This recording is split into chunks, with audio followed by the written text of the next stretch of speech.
সাদা পাথর বিএনপির লোকজন খেয়ে ফেলেছে বলে মন্তব্য করেছেন ইসলামী ছাত্র আন্দোলন বাংলাদেশের সিনিয়র নায়েবে আমির সৈয়দ ফয়জুল করিম। বৃহস্পতিবার 21শে আগস্ট বিকেল 5:30টায় ইসলামী ছাত্র আন্দোলনের প্রতিষ্ঠা বার্ষিকীতে নগরীর গির্জা মহল্লা সড়কে আয়োজিত সমাবেশে প্রধান অতিথির বক্তব্যে তিনি এমন মন্তব্য করেন। তিনি বলেন, গত 53 বছরে বিভিন্ন দল ক্ষমতায় থেকে দেশ এখানে এনে দিয়েছে, যে আলু তরকারি সেই আলু তরকারি রয়ে গেছে।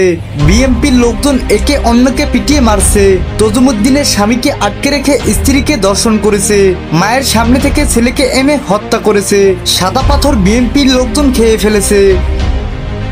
ফয়জুল করিম বলেন, আগে জয় বলতো মৌলবাদী ঠেকাও, এখন তারেক রহমান বলে মৌলবাদী ঠেকাও। আওয়ামী লীগকে অংশগ্রহণমূলক নির্বাচন ছাড়া ক্ষমতায় থাকা শিখিয়েছে বিএনপি।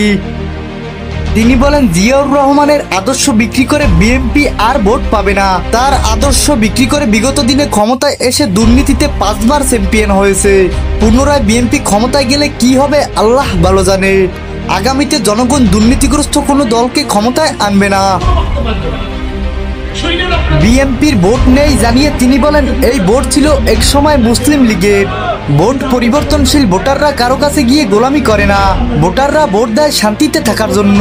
আওয়ামী লীগের ভোট তারাই পাবে যারা নিরাপত্তা দিতে পারবে।